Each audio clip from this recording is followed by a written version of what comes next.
Contract of sale, Kuya Mark, ano po ba ang pagkakaiba ng contract to sale at contract of sale? Dalawa yan, ha? Contract to sell, contract of sale. Anong pagkakaiba ng contract to sell and contract of sale? Ang pagkakaiba, to lang at saka off, ha? But very broad yung definition yan ng contract to sell and contract of sale. Ang contract to sell, it is only a preparatory contract. Preparatory. Ibig sabihin, pag contract to sell, ang ownership of the property remain with the seller. Nasa seller pa rin yung ownership ng property until the buyer makes full payment of the purchase price. Until nabayaran ni buyer ang buong presyo ng lupa, doon pa lang malipat sa kanya ang ownership ng lupa. So ibig sabihin, kung nagpermahan kayo ng contract to sell, the ownership of the property remains sa seller, the owner of the property. Ang contract of sale, iba.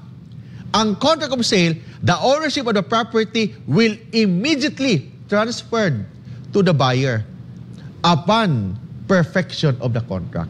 Ang ibig sabihin doon, pag nagpermahan kayo ng contract of sale, nagbayaran kayo, nagpermahan kayo ng contract of sale, automatic, lipat na yan yung ownership sa buyer pagkatapos ng delivery ng property. Unlike in a contract to sell, hindi. Kahit nagpermahan kayo, may konting bayad pa yan, ang ownership will remain to the buyer, to the seller, until the buyer magbabayad siya ng buong presyo ng lupa. Saan papasok Kuya Mark? At the beginning of the negotiations po ba itong contract to sell? Yung contract to sell from the beginning yan. Don't forget, minsan kasi, yan yung hahanapin. For example, bumili ka ng condominium, installment. Ang contract nyo with the developer, hindi contract of sale.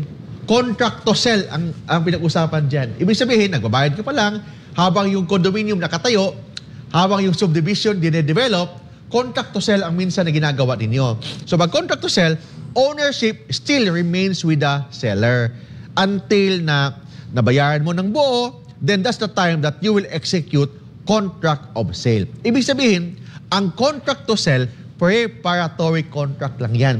Hindi pa yan yung main contract. The main contract will be the deed of absolute sale. Ayan, yun na yung contract of sale, Kuya Mark. Yes, yun ang tinatawag na main contract. Kasi yung contract to sell, preparatory pa lang yan. For example, habang nakatayo yung condominium, habang kino-construct ang condominium, yung lupa, yung subdivision de-develop, contract to sell pa lang ang pinag-usapan ninyo with the buyer and the seller, lalo na hindi pa tapos, so nagbabayad ka lang ng pakonte-konte. So the ownership of the property will remain with the seller. Sa seller pa lang yung ownership, hindi pa yan malipat sa buyer, malipat lang yan sa buyer pag may contract to sell na sila, contract of sale na silang pipirmahan and buo na yung bayad ng property.